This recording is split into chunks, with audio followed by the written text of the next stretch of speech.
Properties of transition elements को continue करते हुए अब बारी है फोर्थ प्रॉपर्टी की, जिसका नाम है मैग्नेटिक प्रॉपर्टीज। ट्रांजिशन एलिमेंट दो तरह की मैग्नेटिक प्रॉपर्टी को शो करते हैं। एक प्रॉपर्टी का नाम है पैरामैग्नेटिज्म, दूसरी प्रॉपर्टी का नाम है डायमैग्नेटिज्म। कोई भी सब्सटेंस पैरामैग्नेटिक कब होता है? कोई भी सब्सटेंस पैरामैग्नेटिक तब होता है जब उसके पास ऑर्बिटल में अनपेयर्ड इलेक्ट्रॉन होते हैं। तो अनपेयर्ड इलेक्ट्रॉन होने के कारण ही सब्सटेंस पैरामैग्नेटिक प्रॉपर्टी को शो करता है। सिंपल सी बात है। जब सब्सटेंस के पास ऑर्बिटल में अनपेयर्ड इलेक्ट्रॉन होते हैं तो वो सब्सटेंस मैग्नेटिक फील्ड से अट्रैक्ट हो जाता है। तो स्टार्टिंग के 2 पॉइंट बहुत इंपॉर्टेंट है। पहला पॉइंट, पैरामैग्नेटिज्म तब होता है जब अनपेयर्ड इलेक्ट्रॉन होते हैं। दूसरा पॉइंट, ऐसा सब्सटेंस जिसके पास अनपेयर्ड इलेक्ट्रॉन होते हैं वो मैग्नेटिक फील्ड से अट्रैक्ट हो जाता है। ठीक है।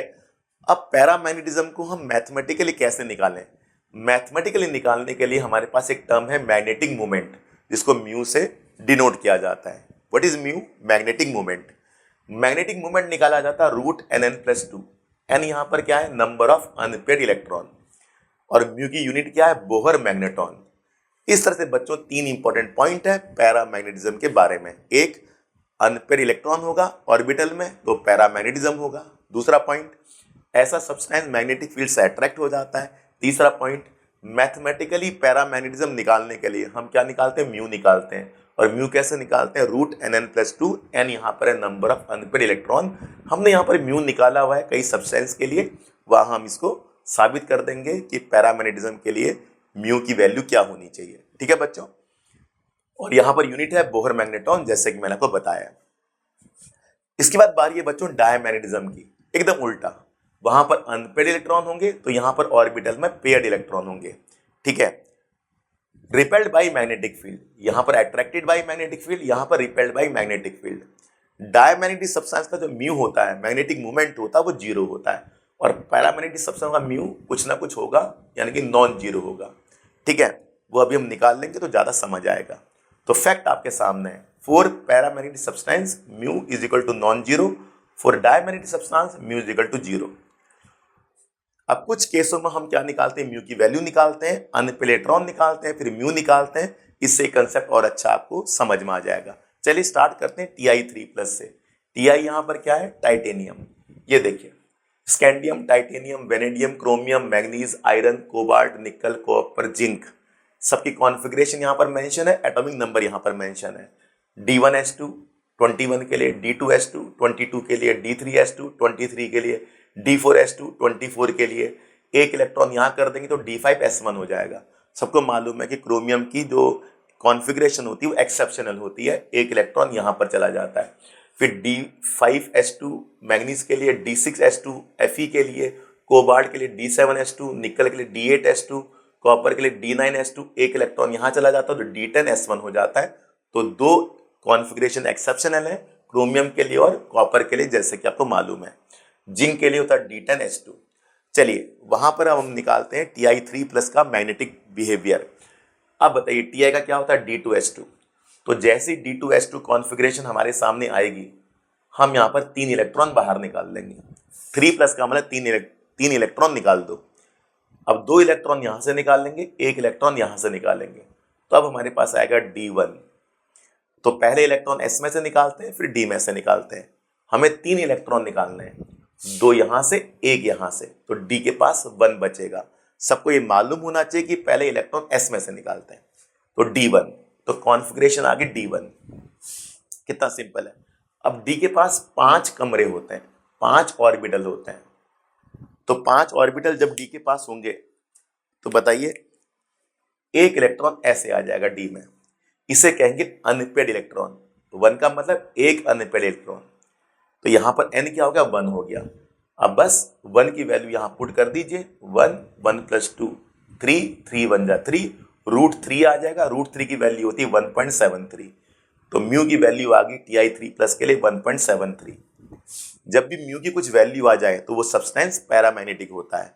और उल्टा, हमारे पास D में एक अनपेयर्ड इलेक्ट्रॉन है, तो जहां भी अनपेयर्ड इलेक्ट्रॉन होगा वो सब्सटेंस पैरामैग्नेटिक सब्सटेंस होगा। तो Ti3+ जो है वो पैरामैग्नेटिक है, इसका म्यू 1.73 है। पैरामैग्नेटिक सब्सटेंस का म्यू कुछ ना कुछ होगा, जीरो नहीं होगा। सिंपल सी बात है। अब आई बात Mn2+ की। ये Mn2+ है, देखिए यहाँ पर Mn कितना D5H2, तो हम कर देंगे D5H2। ये देखिए अब यहाँ पर हमने 2 इलेक्ट्रॉन निकाल देने हैं, तो 2 इलेक्ट्रॉन निकाल देंगे तो S में 0 आ जाएगा, D में 5 इलेक्ट्रॉन आपके अनपेयर्ड आ जाएंगे। तो देखिए जरा 1 2 3 4 5, तो पांचों के पांचों इलेक्ट्रॉन अनपेयर्ड हैं, पेयरिंग नहीं है, शादी नहीं हुई इनकी, सारे सिंगल हैं। तो बताइए D में 5 अनपेयर्ड इलेक्ट्रॉन, तो N की वैल्यू कितनी होगी, 5 हो गई। बस यहाँ पर 5 पुट कर दीजिए, 5 5 + 2 7, 7 5 जा 35, √35 की वैल्यू होती है 5.91, सिंपल। तो हमारे पास म्यू आ गया 5.91।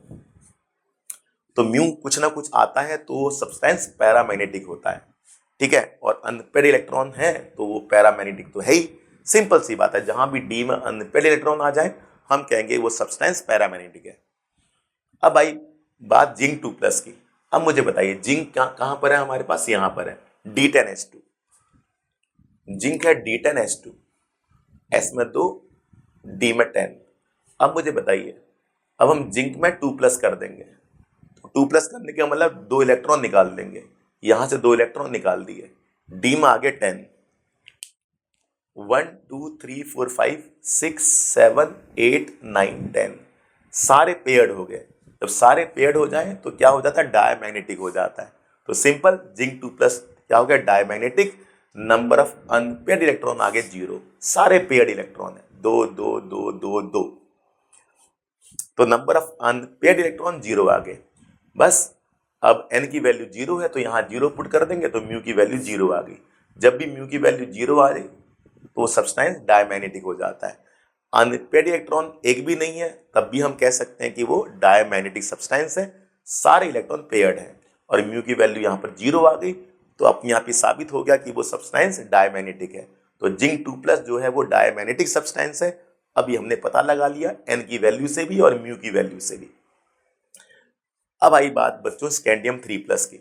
स्कैंडियम देखिए जरा, स्कैंडियम स्कैंडियम होता है D1H2, D1H2। अब बताइए स्कैंडियम 3+ करना है तो 2 इलेक्ट्रॉन यहां से निकालेंगे, 1 इलेक्ट्रॉन यहां से निकालेंगे, तो 0 0। अब बताइए डी में कितने अनपेयर्ड इलेक्ट्रॉन, 0 0 अनपेयर्ड इलेक्ट्रॉन। 3+ करना है, D1H2, 3+ का मतलब 2 इधर से निकालो 1 इधर से निकालो, ये भी 0 ये भी 0, नंबर ऑफ अनपेयर्ड इलेक्ट्रॉन 0 हो गए। डी में 0 इलेक्ट्रॉन है, अनपेयर्ड इलेक्ट्रॉन 0 हो गए, तो 0 वैल्यू यहां पुट कर देंगे तो म्यू की वैल्यू 0 आ गई। तो सिंपल बात है, जिंक 2+, स्कैंडियम 3+ डायमैग्नेटिक सब्सटेंस है और Ti3+, Mn2+, Fe2+ ये सारे पैरामैग्नेटिक सब्सटेंस है। मैंने Fe2+ का करा के नहीं देखा, एक बार Fe2+ का भी देख लेते हैं। ये देखिए Fe का कॉन्फ़िगरेशन क्या है तुम्हारा, D6H2।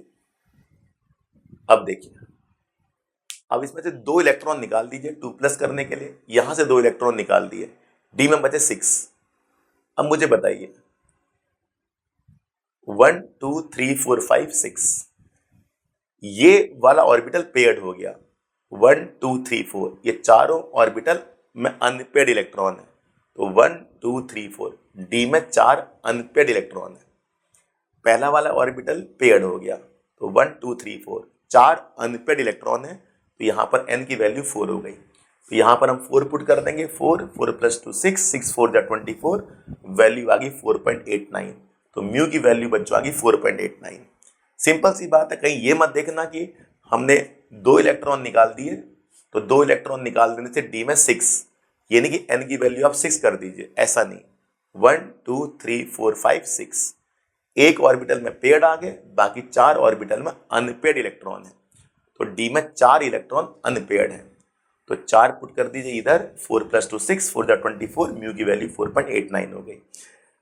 इस तरह से बच्चों हमने म्यू निकाल दिया n की हेल्प से। एक इंटरेस्टिंग बात देखिए, म्यू है 1.73, इस 1 को देखिए, नंबर ऑफ अनपेयर्ड इलेक्ट्रॉन 1 हो गए, 5.91 इसे देखिए, नंबर ऑफ अनपेयर्ड इलेक्ट्रॉन 5 हो गए, 4.89 नंबर ऑफ अनपेयर्ड इलेक्ट्रॉन 4 हो गए।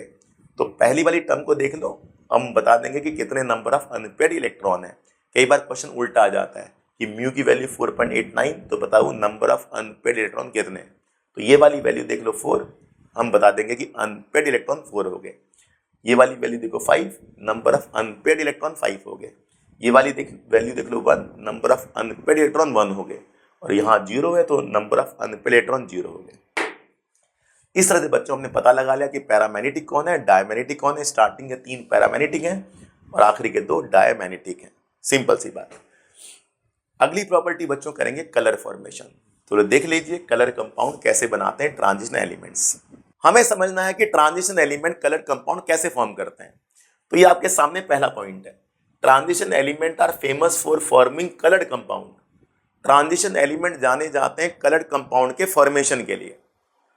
Second point, unpaired electron in d orbital undergoes d d transition. अगर आप एग्जाम में ये पॉइंट लिख के आ जाते हैं तो आपको मार्क्स मिल जाएगा।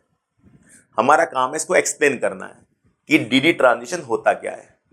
हम एग्जांपल लेंगे टाइटेनियम के कंपाउंड से, TiSO6 होल 3 पॉजिटिव। इस एग्जांपल से हम समझेंगे कि डीडी ट्रांजिशन क्या होता है।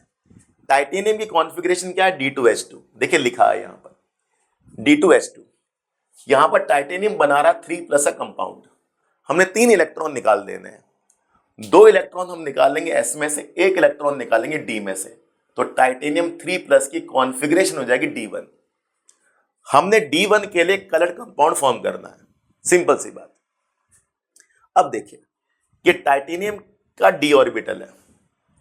D के सभी ऑर्बिटल की एनर्जी सेम होती है। सब जानते हैं D में 5 ऑर्बिटल होता है, लेकिन तभी तक एनर्जी सेम होती है D के 5 ऑर्बिटल्स की जब तक कोई इसके पास बॉन्ड बनाने के लिए नहीं आ रहा। तो जैसी Ti के पास वाटर बॉन्ड बनाने के लिए आएगा, ये D ऑर्बिटल स्प्लिट हो जाएगा 2 पार्ट में। 3 ऑर्बिटल नीचे रह जाएंगे, 2 ऑर्बिटल ऊपर आ जाएंगे। इसका रीजन हम अगले चैप्टर में पढ़ेंगे। फिलहाल फैक्ट आपके सामने है। The 5d orbital split into 2 sets of different energy level. 3 orbital नीचे, 2 ऑर्बिटल ऊपर। टोटल ऑर्बिटल D के 5, 3 नीचे रह जाएंगे, 2 ऊपर चले जाएंगे। अब देखिए D1, ये एक अनपेड इलेक्ट्रॉन यहां पर है। इस पर पड़ी विजिबल लाइट। विजिबल लाइट समझते हैं ना, VIBGYOR, violet, indigo, blue, green, yellow, orange, red, इसको विजिबल लाइट कहते हैं। तो जैसी विजिबल लाइट इस इलेक्ट्रॉन में पड़ी, इस इलेक्ट्रॉन ने लिया एनर्जी। जैसे इस इलेक्ट्रॉन ने लिया लाइट से एनर्जी, ये इलेक्ट्रॉन जंप करके ऊपर पहुंच गया, नीचे वाले D से ऊपर वाले D में पहुंच गया। इसी को बच्चों बोलते हैं डीडी ट्रांजिशन। कितना सिंपल। नीचे जो अनपेड इलेक्ट्रॉन है नीचे वाले D ऑर्बिटल में, इस पर पड़ी विजिबल लाइट। जैसे इलेक्ट्रॉन पर लाइट पड़ी, इलेक्ट्रॉन ने लाइट से एनर्जी ली और ये इलेक्ट्रॉन नीचे से ऊपर पहुंच गया। अब हमने 2 चीजें समझनी है, colour absorbed, colour observe. Colour absorb depend करता वेवलेंथ पर। कितना सिंपल है, लाइट के पास वेवलेंथ होती है। तो जैसी लाइट इस इलेक्ट्रॉन में पड़ेगी तो ये कुछ वेवलेंथ एब्जॉर्ब करेगा लाइट से। अब लाइट से वेवलेंथ एब्जॉर्ब करेगा, तो हमने ये वेवलेंथ निकाल लिया। ये एक्सपेरिमेंटली निकाला है, ठीक है, फॉर्मूले से निकाला है। E = SC/λ। फॉर्मूला बता देता हूं, फिलहाल यूज करने की जरूरत नहीं है। यहां से हमने वेवलेंथ निकाल लिया। कितना निकाला, 500 to 700 नैनोमीटर। तो लाइट इस इलेक्ट्रॉन में पड़ी, इसने वेवलेंथ एब्जॉर्ब किया, वो वेवलेंथ की वैल्यू है। इस वेवलेंथ पर हमें ये कलर मिलता है, ग्रीन येलो। जब भी वेवलेंथ की वैल्यू ये होगी तो ये आएगा कलर, इसे बोलेंगे कलर एब्जॉर्ब्ड। तो बताइए इस इलेक्ट्रॉन ने कौन सा कलर एब्जॉर्ब किया, ग्रीन येलो। किस पर डिपेंड करेगा, वेवलेंथ पर डिपेंड करेगा।